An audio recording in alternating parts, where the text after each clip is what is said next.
Y bueno, pues vamos a la palabra de Dios.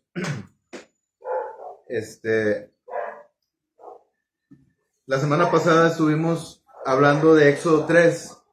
Lo vamos a retomar. En la mañana en Gilgal también me tocó predicar acerca de esto. Así es que los que fueron a Gilgal en la mañana, pues lo van a volver a escuchar, ¿verdad? Pero dice el apóstol Pablo que para mí no es molesto el enseñarles las mismas cosas y para ustedes es seguro. ¿Qué significa esto? Que se reafirma la palabra en nosotros, ¿verdad? Algunos le llaman recalentado, el platillo recalentado, ¿verdad? Está rico, ¿verdad? Dice. No se cocinó bien. Así es. Pero aquí nosotros le llamamos reafirmar la palabra de Dios en nuestros corazones. Muy bien, vamos ahí a Éxodo capítulo 3, por favor. Y el título que les traigo, que me gustaría que pusiéramos en nuestra mente, en nuestro corazón, es el llamado a un avivamiento para servicio a Dios, para servir a Dios.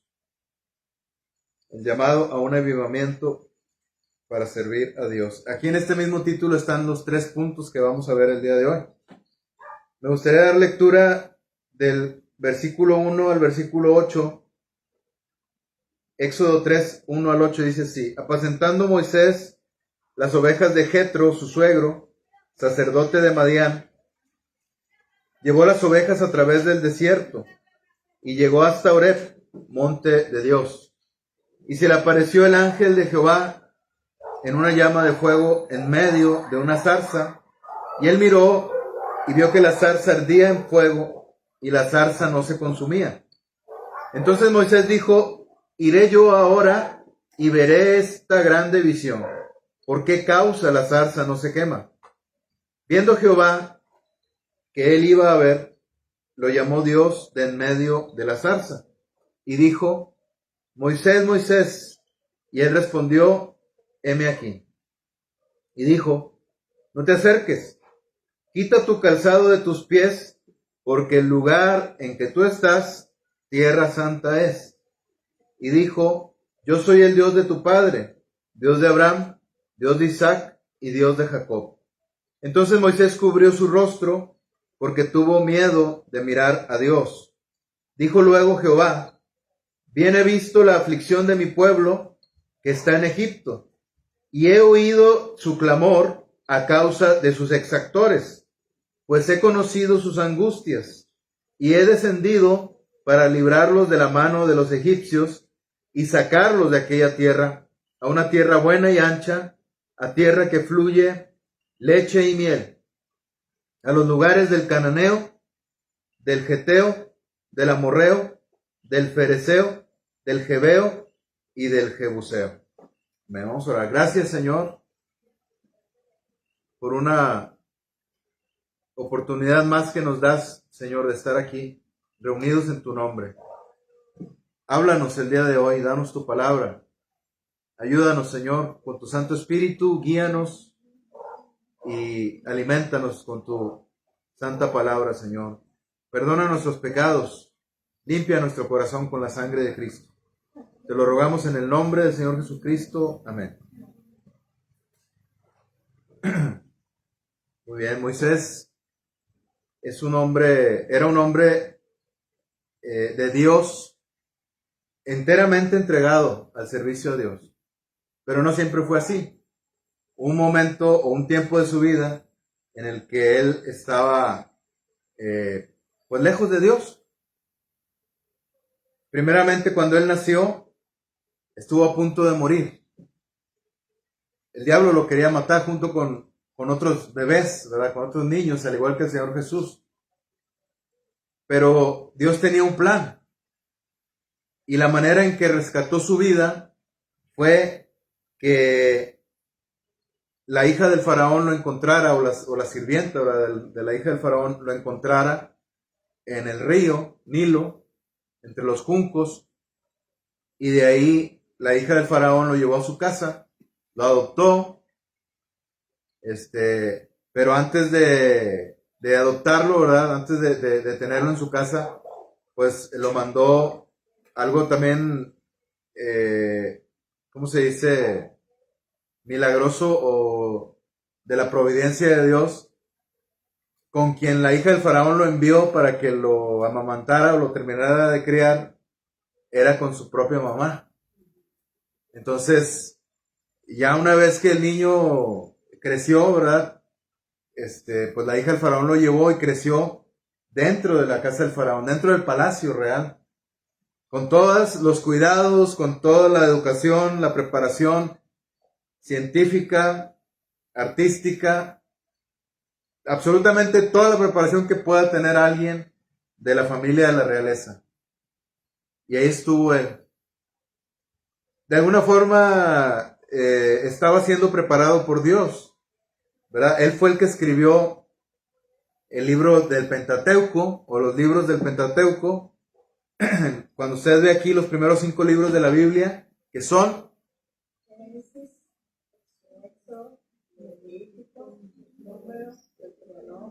muy bien. Ese es el Pentateuco. ¿Por qué se llama Pentateuco? Porque son 5. Penta es 5, ¿verdad? Pentateuco. Entonces, esta porción de la palabra de Dios la escribió Moisés. En el tiempo en el que digamos que apenas estaba iniciando la escritura sobre el papiro, sobre el pergamino y todo esto, ¿no? Que se estaba apenas, ya existía muchos años atrás. Hay evidencia de que ya existía muchos años atrás manuscritos muy antiguos. Sin embargo, es la época en la que estaba surgiendo todo esto. Y Moisés estaba siendo preparado para poder escribir estos libros de la ley. Entonces, había un propósito para todo esto, ¿verdad? De parte de Dios. Y una vez que él, digamos, termina su tiempo, su periodo de preparación, él vive un acontecimiento que le obliga a salir de Egipto, no solo del palacio, sino de Egipto, desterrado. A veces los planes de Dios son misteriosos, ¿no? Los planes de Dios no los entendemos. Porque él había vivido muy bien toda su vida, toda su niñez, parte de su juventud. Había vivido muy bien. No había tenido problemas de nada. Era, digamos, uno de los jefes. Uno de los que estaban más arriba que los demás.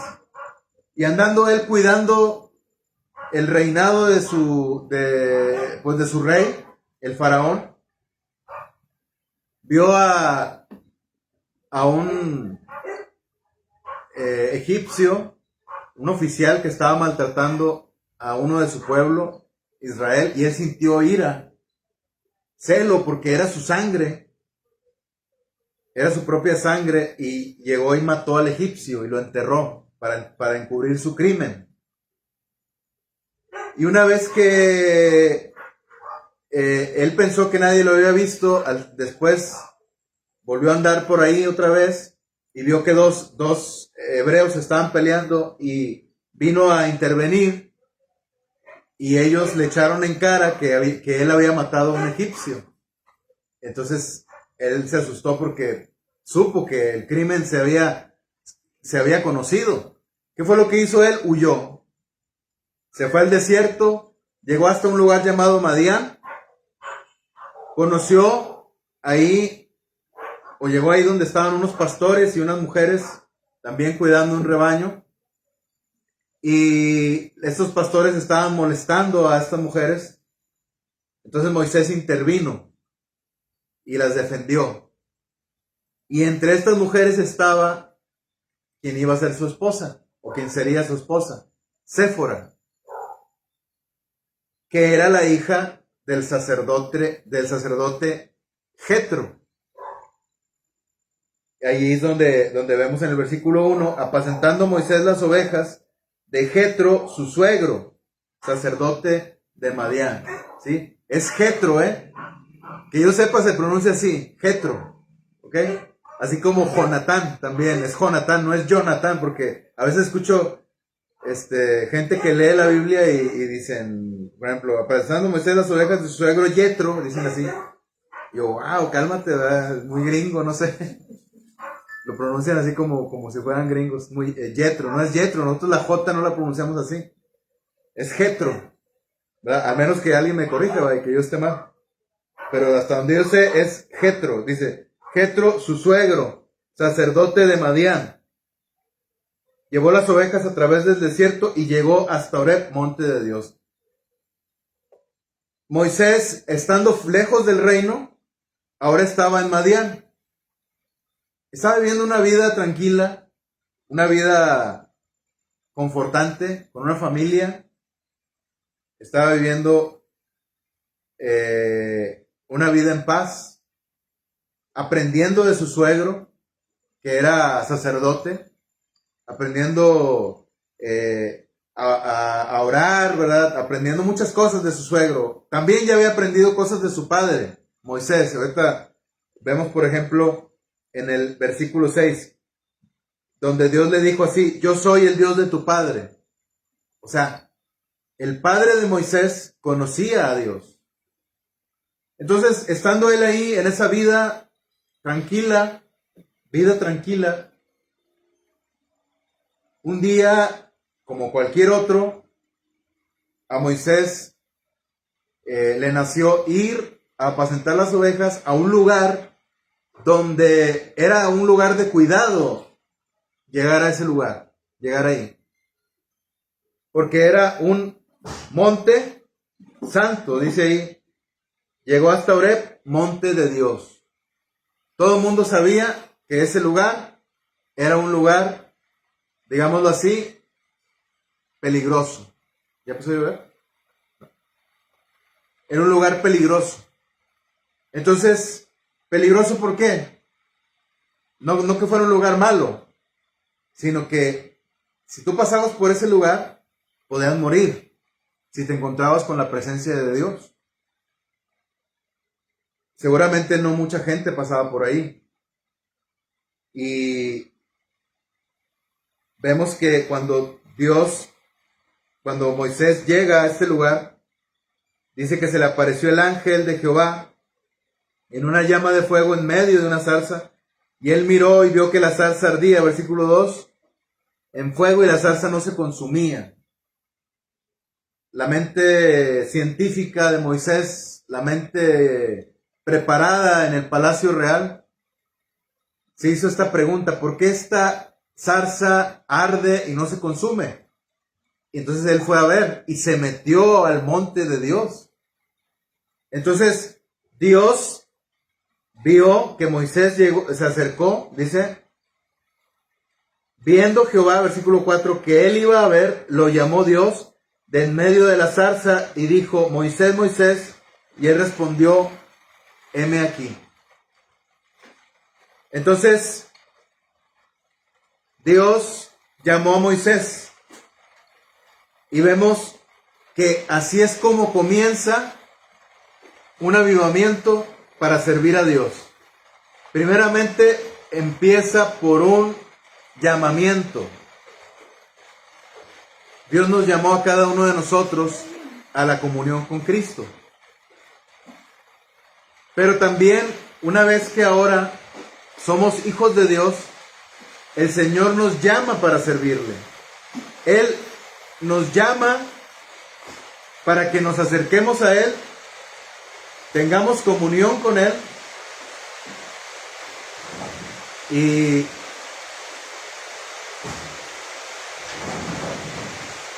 nos prepare, ¿verdad?, para servirle. Los discípulos, cuando fueron llamados por el Señor, cuando eran pescadores, les dijo el Señor Jesús, cuando estaban ahí en la playa y los vio que estaban pescando, les dijo, venid en pos de mí y os haré pescadores de hombres. No los mandó al siguiente día a predicar. Primero estuvieron varios años con el Señor. Estuvieron en comunión con el Señor, preparándose para luego ir a servirle, predicar la palabra y estar en ese servicio que Él quería que estuviera. Así también nosotros, primeramente el Señor nos llamó a la salvación y nos llamó con el propósito de ser pescadores de almas, y no nos mandó al siguiente día, ni siquiera al siguiente año a predicar. Primeramente nos preparó en comunión con Él, estar con Él primeramente. Hermano, pero no puedes quedarte toda la vida así. Toda la vida nada más en ese llamamiento. Primero el Señor te llama, ¿verdad? Pero no te puedes quedar toda la vida en ese llamamiento nada más. El llamamiento tiene un propósito. Primeramente, que te acerques a la presencia de Dios como le pasó a Moisés. Y una vez que te acercas a la presencia de Dios, Dios te fortalece, te capacita, te llena de su espíritu, te llena de su palabra y te manda a hacer su obra. Entonces primero llega el llamamiento. ¿Cómo es ese llamamiento? Pues puede ser de muchas maneras. Puede ser de muchas maneras. Por ejemplo, puede ser a través de una predicación. Mi suegro contaba que él había recibido el llamamiento a servir a Dios en un campamento, en una predicación de un campamento de la iglesia Berea, de un campamento de jóvenes. Ahí fue donde recibió él ese llamamiento por medio de una predicación, de una palabra de predicación. Otros hemos recibido el llamamiento por medio de circunstancias, ¿verdad? Por medio de la enfermedad de algún familiar. Dios te hace voltear a verlo y te confirma que te está llamando para que le sirvas. Y te hace entender que toda tu vida y la vida de tu familia está en manos de Él. Que no tienes por qué tener miedo de nada. Entonces, esa puede ser otra forma en la que Dios te llame. Otra manera en la que Dios te llame puede ser también tú mismo leyendo la palabra, o de muchas maneras te puede llamar Dios a servirle.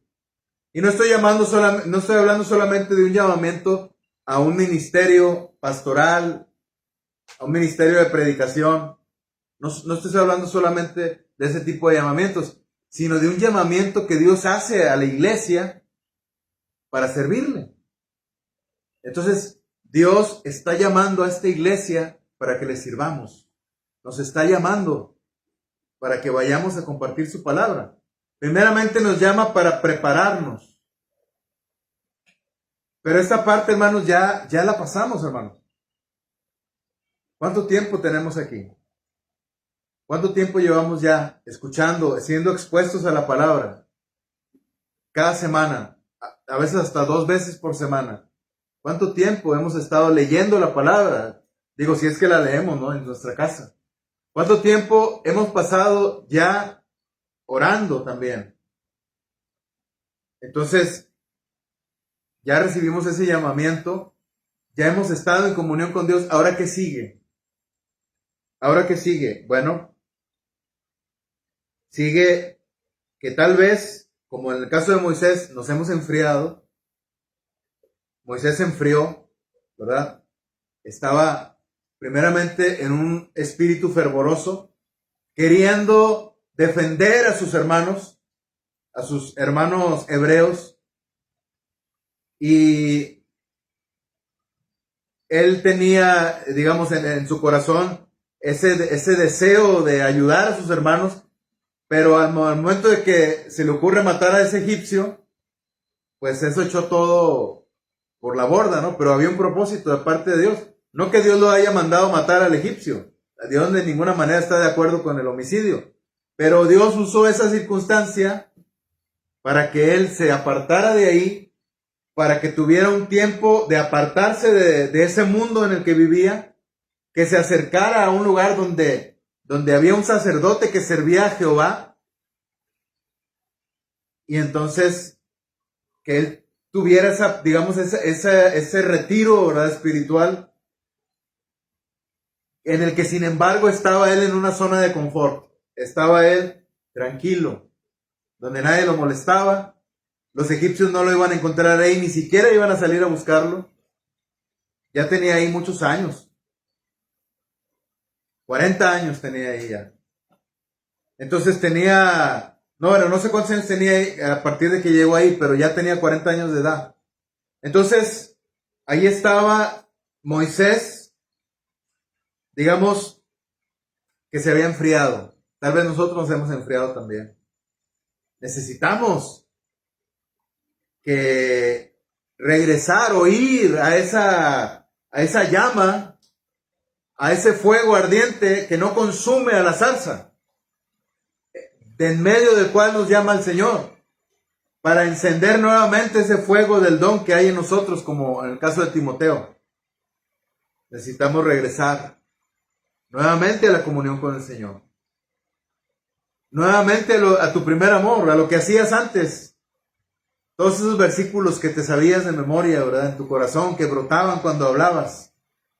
Todo eso todo ese fervor por decir, quiero aprender más de la palabra, y te sentabas ahí en tu mesa, en tu escritorio, a abrir la Biblia y a leerla. Todo eso que ya hemos ido dejando atrás, hay que recuperarlo. Hay que recuperarlo nuevamente, y que Dios encienda en nosotros ese fuego de comunión con Él. Dice, una vez que Dios llama a Moisés, Moisés dijo, heme aquí. No te acerques, dice el versículo 5, quita tu calzado de tus pies, porque el lugar en que tú estás, tierra santa es. Y dijo, yo soy el Dios de tu padre, Dios de Abraham, Dios de Isaac y Dios de Jacob. Entonces Moisés cubrió su rostro, porque tuvo miedo de mirar a Dios. Dijo luego, Jehová, bien he visto la aflicción de mi pueblo que está en Egipto, y he oído su clamor a causa de sus exactores, pues he conocido sus angustias. Y he descendido para librarlos de la mano de los egipcios y sacarlos de aquella tierra a una tierra buena y ancha, a tierra que fluye leche y miel.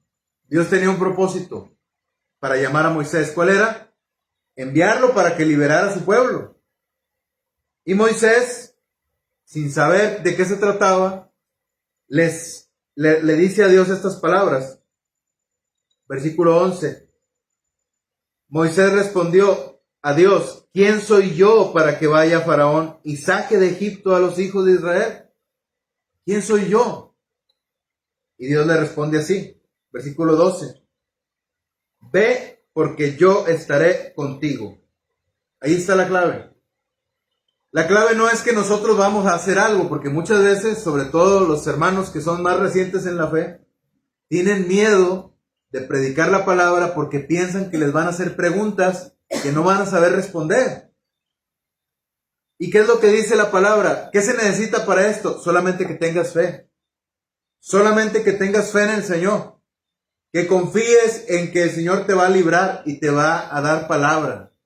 No tienes que responder todas las preguntas filosóficas que hace la gente. La gente se hace bolas con sus propias preguntas. ¿Qué es lo que tienes que hacer? Solo da la palabra. Da la palabra nada más. Da tu testimonio. ¿Cómo es que el Señor te alcanzó a ti? Da un versículo, ¿verdad? Y las preguntas que hagan, pues dile que se la debes, ¿verdad? Si no te la sabes. Dile, yo he venido aquí a darte la palabra. He venido aquí para darte mi testimonio de lo que Dios ha hecho en mi vida. Me falta mucho por crecer. O sea, sé sincero. Lo importante es que esa alma se salve. No es si tú quedas mal, si quedas como el que no sabe, ¿no? Eso no importa. Lo importante es que esa persona conozca al Señor. Entonces, no tengas miedo de compartir tu fe. Dios te da muchas oportunidades. El Señor quiere que tú compartas tu fe. ¿De qué manera? Si ves a alguien con una necesidad, ora por esa persona. Si tienes forma de ayudarla, ayúdala. Pero siempre ten cuidado con los que abusan, ¿verdad? porque hay gente que nada más está buscando sacar dinero a los demás. Pero si la persona es sincera y puedes ayudarla, ayúdala. Muestra ese amor que Dios ha puesto en tu corazón. De esa manera Dios te puede dar la oportunidad de que lo ganes para el Señor, que lo ganes para Cristo. Entonces, el Señor quiere que liberes a su pueblo que está ahorita en Egipto. Hay mucha gente que, digamos que son candidatos a conocer al Señor Jesús. Son gente que solamente están esperando que les lleves la palabra. No me acuerdo quién platicó, creo que fue el pastor Ramón, que dijo que en una ocasión él predicó la palabra y al final se acercó a reclamarle al pastor Ramón y decirle, ¿por qué no hiciste la invitación para recibir a Cristo? Yo nada más vine a eso, dice la persona. Vine nada más para que alguien hiciera una invitación para orar, para recibir a Cristo. Yo quería recibir a Cristo. Obviamente en ese momento, con esa persona, pues recibió a Cristo en ese momento, ¿verdad? Pero la persona quería recibir a Cristo en la predicación. Entonces hay personas que están esperando nada más que tú llegues y que ores por ellos, que les des una palabra. Tal vez no se conviertan en ese momento o no acepten a Cristo en ese momento, pero la semilla que les siembres va a ser suficiente. El Señor se hará cargo de lo demás. El Señor quiere usarte grandemente para que liberes de Egipto a esos que están ahorita. ¿A qué me refiero con Egipto? Pues del mundo. El mundo pecaminoso en el que está metida la gente. Entonces, Dios quiere que vayas. Dice, ve porque yo estaré contigo. Él quiere, dice, y esto te será por señal de que yo te he enviado. Cuando hayas sacado de Egipto al pueblo, serviréis a Dios sobre este monte. Dios quiere que saques de Egipto a esa gente que está perdida, que la traigas a este monte. Ya ahorita es literal este monte, ¿verdad? Porque hay mucha hierba aquí. Que la traigas a este lugar de adoración, pan de vida, para que aquí ellos también conozcan al Señor. Entonces, esa es la voluntad de Dios. Dios quiere usarte poderosamente, pero necesitas permitirle a Dios que haga eso en tu vida. Él te ha llamado primeramente para avivar tu alma, pero para que ese avivamiento no se quede nada más en un fervor espiritual, sino que tenga un propósito y un fin. ¿Cuál es ese propósito? Llevar a otros la palabra de Dios. ¿Y cuál es ese fin? Que esas personas que reciban la palabra de Dios también conozcan al Señor Jesucristo, así como tú le conoces. Busquemos, hermanos, estar primeramente en comunión con Dios para luego que el Señor nos envíe a hacer su obra. Ya sabemos cuál es su obra. Oremos para que el Señor nos ayude a servirle sobre este monte, en este lugar, para que otros también puedan conocer al Señor Jesucristo. Vamos a orar. Gracias, Señor. Gracias por tu palabra, Señor, por el alimento espiritual que nos has dado el día de hoy. Queremos pedirte que nos ayudes a servirte, Señor. Llénanos de tu Santo Espíritu, de tu palabra, y danos, Señor, denuedo para compartirla. Gracias, bendito Dios. Gracias por esta palabra que nos has dado el día de hoy. En el nombre del Señor Jesucristo oramos. Amén. Vamos a cantar.